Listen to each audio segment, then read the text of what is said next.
You're looking good, and it feels good to be with you today. Hello, I'm Kendall Bryan Hunter, author of this book, Consider My Servant Job, available for sale right now.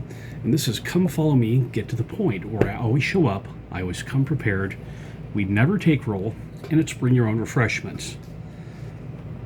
Raisins, healthy. Remember the California raisins from the 1980s? Heard it through the grapevine.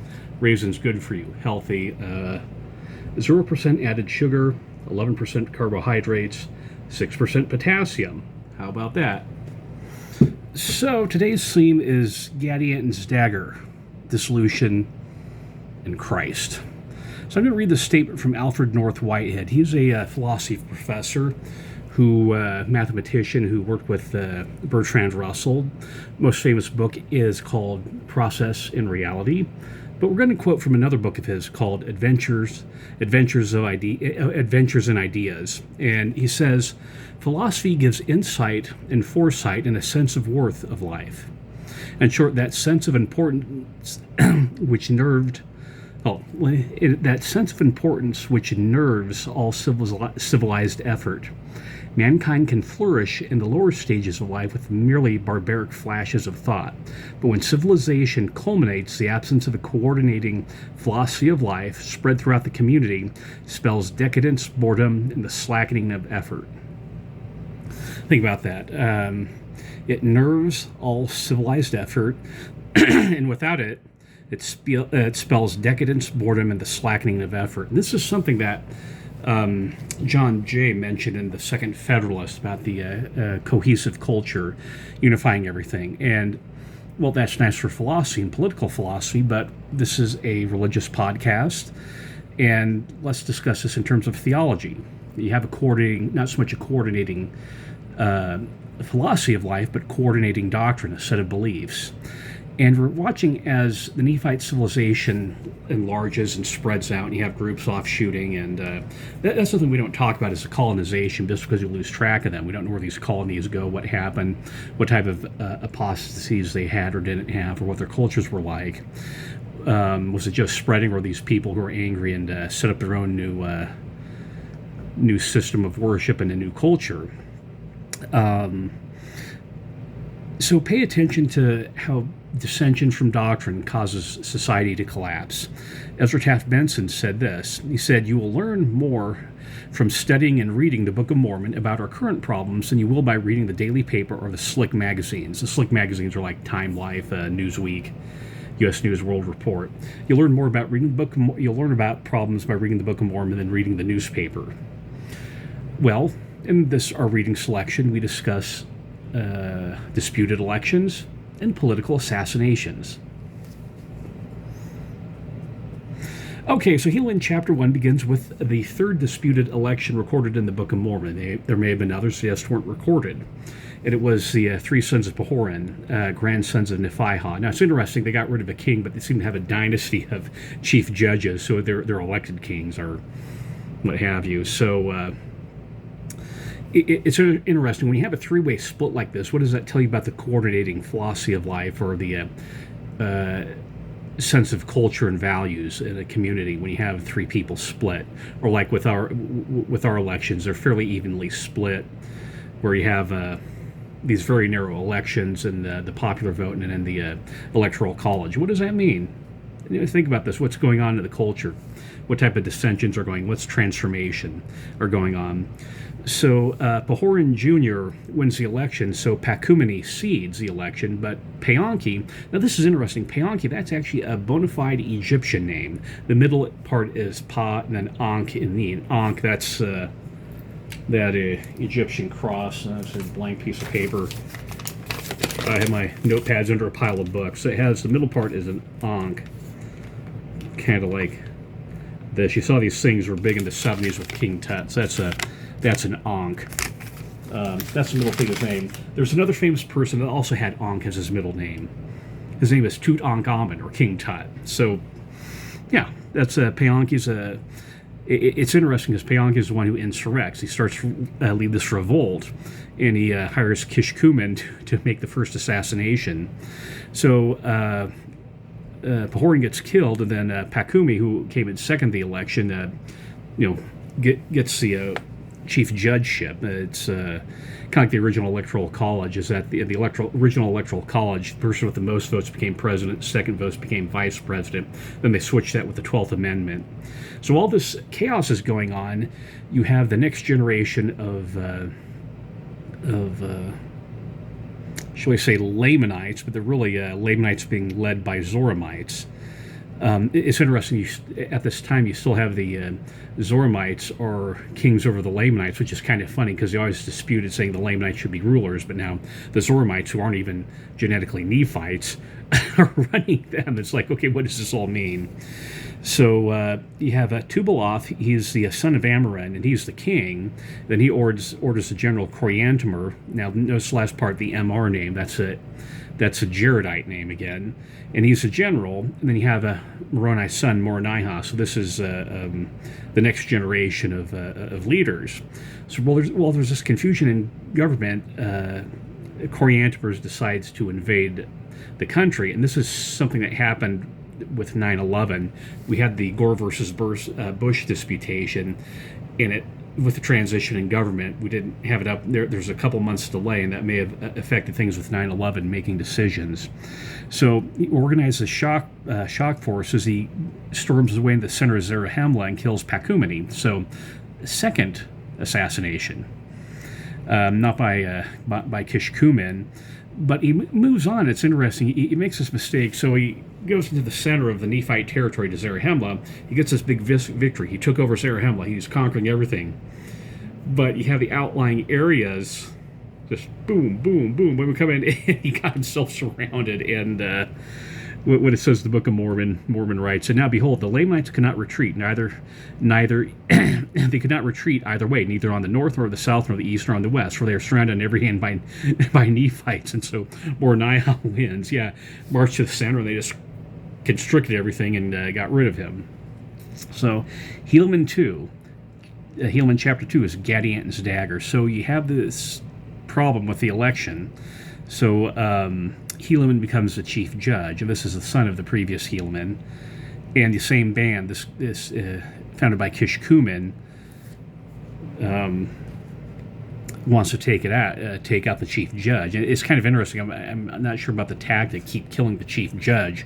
Of course, that creates instability, but it affects the prosperity of government, because that's just going to affect everything, including the Gadianton robbers. Inflation affects everyone. So what happens is that you have part of this group is a guy named Gadianton. Remember, it's founded by Kishkumen, but Gadianton takes over. Odd parallel. Antoine Drexler. You heard of him? He's the founder of the Nazi Party. Adolf Hitler was the 7th member of the Nazi Party, but Antoine Drexler founded it. It's the same thing as Kishkumen takes it over. And it's interesting, there's a city named after him later in the mentioned in the third Nephi. But Gadianton is a guy who, energetic person like Hitler. He just took over this party. And what happens is that they made an agreement to put him in charge, and they went along with that because he apparently was a talented person. And so somehow the servant learns about it, and Kishkumen gets killed. And then Mormon has this commentary, "And behold, in the end of this book you shall see that this Gadianton did prove the overthrow, yea, almost the entire destruction of the people of Nephi. Behold, I do not mean the end of the book of Helaman, but I mean the end of the book of Nephi." And this is the thing about, why do secret combinations go viral? What's it about them that make them so attractive that members would want to become part of it, and they're so effective? So Helaman 3 is the culture's churning. It's sort of a filler. We deal with the backstory. They had much contentions and many dissensions. Once again, culture is breaking down. These shared sets of assumptions are no longer held by the people. Remember, it's just not all Nephites. This isn't like Salt Lake City in 1847. There's different groups. You have active and less active people, folk magic going on, Order of Nehor, Zoramite worship, whatever. So black magic, of course. And what happens, there's migrations to Dissolution. It's interesting because they have to use cement because of the deforestation, which is an interesting economic thing. They had the same problem with the Notre Dame Cathedral when it caught on fire. is they didn't have any trees big enough, like they had trees back a couple hundred years ago when they built the cathedral, so they have to import wood. It's the same thing with the Nephites. They just didn't think ahead.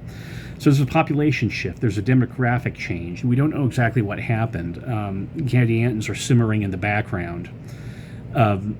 Mormon laments, and there's just too much to condense here. So there's the evil forces, but there's also good forces. The high priests were astonished beyond all measure from the work they're able to do. Thus we see, pay attention to those. That's the lessons of history. And you have light in the shadow of Lucifer, the political disruption, the migration, dissensions, but Christ is still there. And it says, nevertheless, they did fast and pray oft, and did wax stronger and stronger in their humility, and firmer in their faith of Christ, unto the fillings of their souls with joy and consolation, yea, even to the purifying and the sanctification of their hearts, which sanctification cometh because of their yielding their hearts unto God. You have the continuing post-war economic boom. Wealth and pride comes in, not to the church, but the members. Now, Section 1 talks about the Heavenly Father is pleased with the church collectively, but not individually. Make that distinction. You have the church versus the members of the church. When people leave the church, they're not leaving the church. Sometimes they're just leaving a ward. Sometimes they're just leaving ward members who may be toxic towards them. You make a distinction between the church and the Nephites. Not all Nephites are members of the church. Chapter 6, verses 2 and 3. Helaman dies, and so his son, Nephi III, becomes the judge. Helaman chapter 4, this is more about the work of death, contention and bloodshed. Dissenters leave, and what they do is they convince the Lamanites to invade. That's what Malachi did. Whenever there are these Zoramites go over there, and they're able to lead the Lamanites by the nose to invade them and kill themselves because of these apostate Nephites. So pay attention to your friends who leave the church. That's a source of our worst persecution. Read Carthage Conspiracy. The infestations of apostate, that also changes the Lamanite culture. There's an effect of the spiritual demographics of Zarahemla. New wars, same city. The Lamanites invade, and Moronihah is able to get about half the possessions. So these aren't the glory days. This isn't the greatest generation.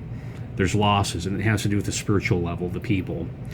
Now, this great loss of the Nephites and the great slaughter which was among them would not have happened had it not been for their wickedness and their abomination, which was among them. Yet it was among those who profess to belong to the Church of God. These are members who aren't taking things seriously.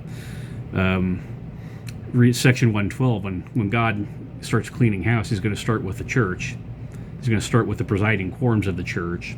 He's going to start with members, people who know better, people who have made covenants, and just show up to church just to take sacrament and skedaddle home. And it was because of the pride of their hearts, because of their exceeding riches. It was because of their oppression of the poor, withholding their food from the hungry, withholding their clothing from the naked, and smiting the humble brethren upon the cheek.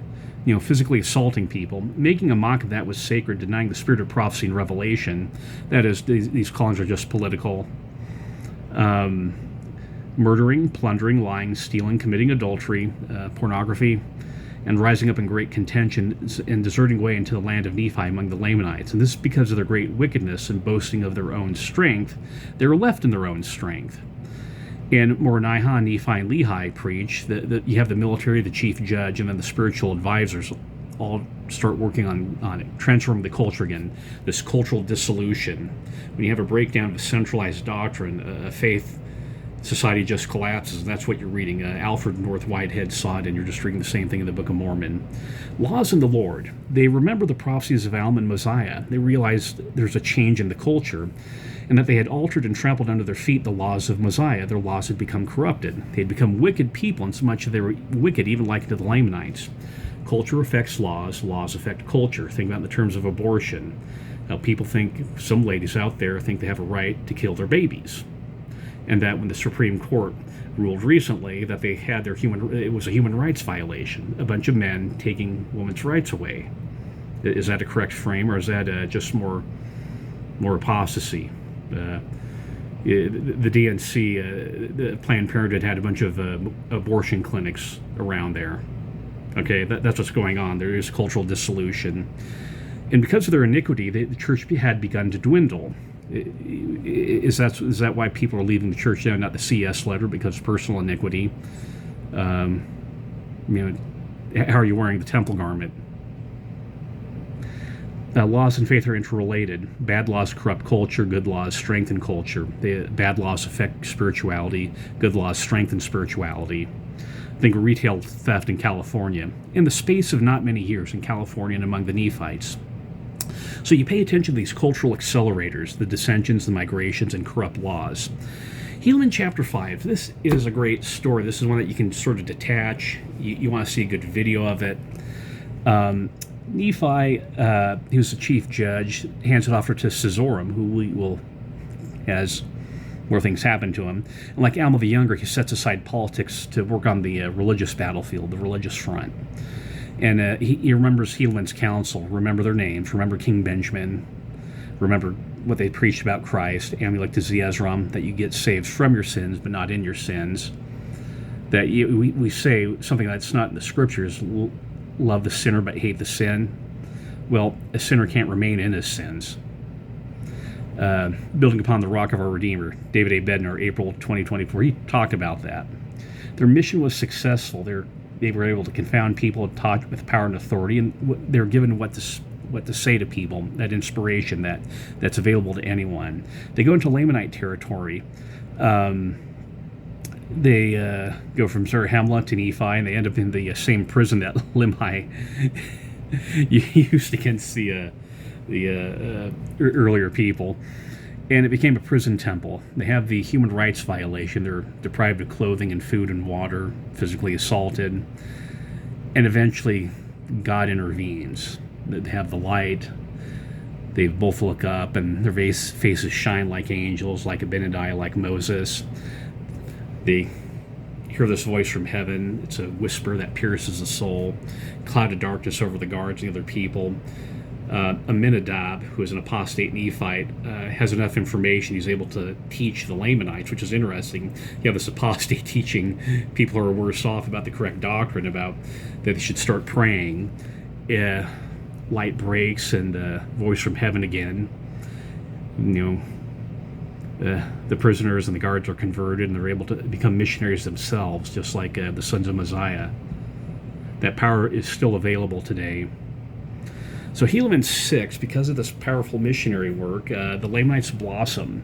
The Lamanites are more righteous than the Nephites. Now, not all. You have King Tubaloth, who's the Zoramite king over the Lamanites. They have open borders, 6, 8, 9, kind of like NAFTA. When you have open borders, you become more prosperous because you don't have all these tariff and trade wars. Same thing with back when the United States, where the states were separate colonies, they could impose tariffs on each other. Once we amalgamated into the United States, lifted those tariffs, things boomed. That's why you get NAFTA, and you have the European market, individual countries to a European Economic Union. So Cezoram is assassinated, and things changed for the worse. Therefore, they begin to set their hearts upon their riches. They begin to seek to get gain, that they might be lifted above one another. Pride by comparison, as President Benson, C.S. Lewis taught. Therefore, they began to commit secret murders to rob and plunder, that they might get gain.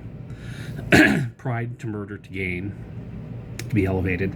They did enter into their covenants and their oaths. They would protect and preserve one another in whatsoever difficult circumstances they should be placed, that they should not suffer for their murders and their plunderings and their stealings. So you have someone who holds an office, and they're Gadianton.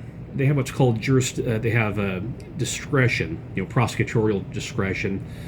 A district attorney cannot prosecute every crime in an area, so they have to be selective. So they could select things, and they can bend rules and talk down things and adjust things. That's what happens when they got into power. They could twist rules around to favor the Gadiantons and slant it against people with testimonies. The same thing goes on nowadays. Just pray for discernment.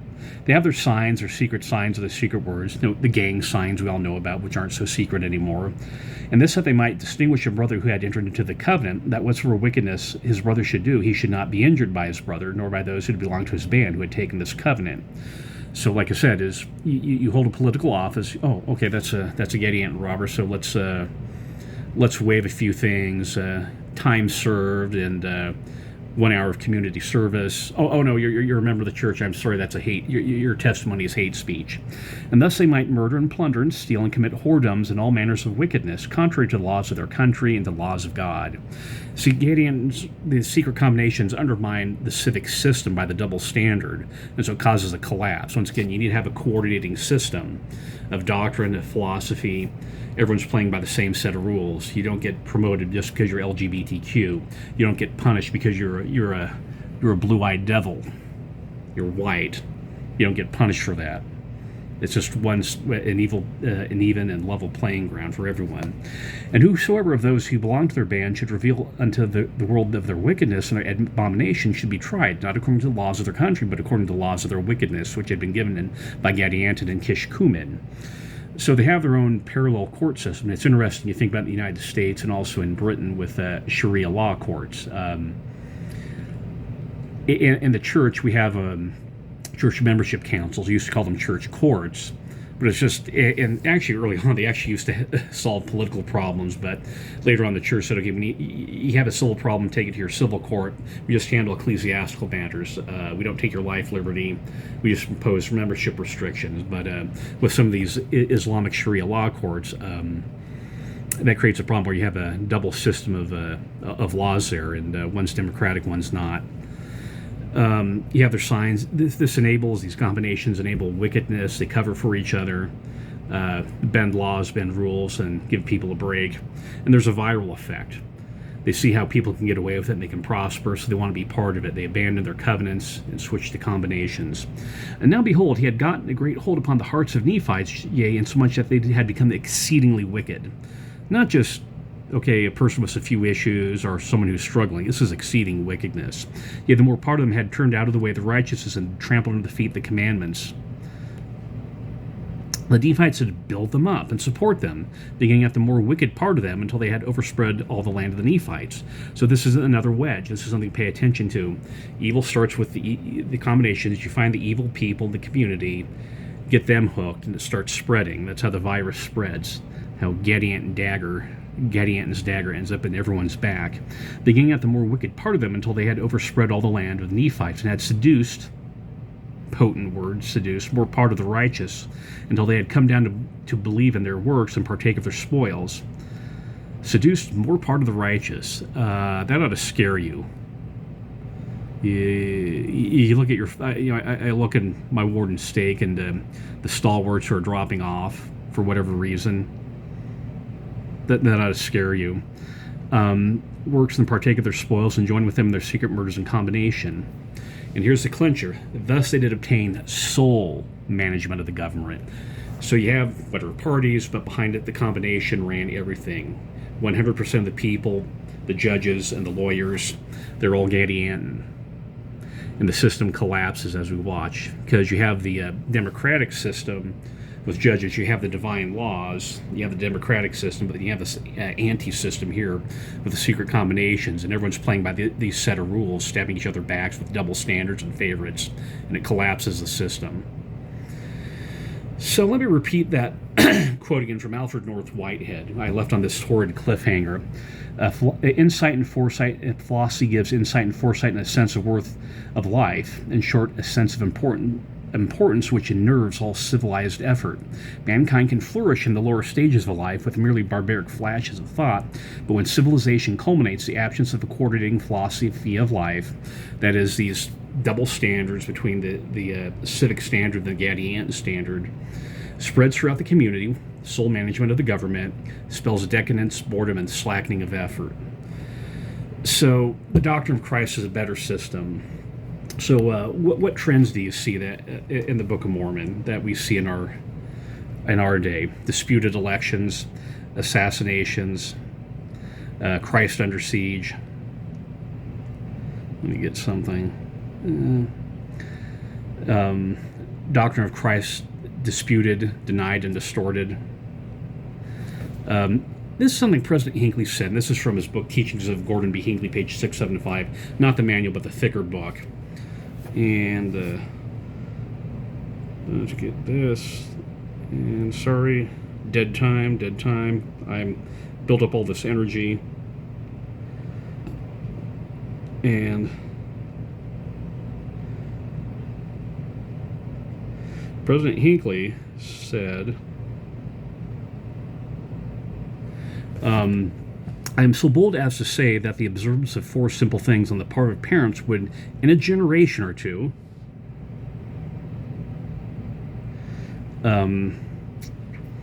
we're to say four simple things on the part of parents would, in a generation or two, turn this nation around in terms of its moral values. Let parents and children teach and learn together, work together, read together, and pray together. Yeah, those four things. That's an anti-Gadianton virus, anti-Gadianton inoculation for the Gadianton virus. This is what Neal A Maxwell said when he talked about dissolution. No wonder Paul wrote of Christ, quote, "In him all things hold together." That's from the Revised Standard Version, Colossians 1:17. When collectively or individually, brothers and sisters, things seem to fly apart for us at times. What fitting imagery! In him all things hold together. Given the centrality of the doctrine of the resurrection, the restoration has as one of its main purposes to witness not only of Jesus' resurrection, but that of all mankind. Christ, in him all things hold together. That's how you have cultural cohesion. And here's a quote from Joseph Fielding Smith. The Lord has established all things in order and has given us a perfect system. We cannot improve upon it. And here's the promise. If we would carry out that which the Lord has revealed, as he has revealed it, then all things would be perfect. For the organization is perfect, is a perfect organization. The theory of it, the plan of it is without flaw. If we followed all the orders that had been given to us in the priesthood and otherwise, if we would put into practice the great doctrine which has been revealed in the revelations contained in the Holy Scriptures, it would be only a matter of a very short time until this great people would be in the same condition, absolutely, as were the people in the city of Enoch. Just follow church pattern and we can establish Zion just like the city of Enoch. And the center of that is Jesus Christ. And Christ, that's the point.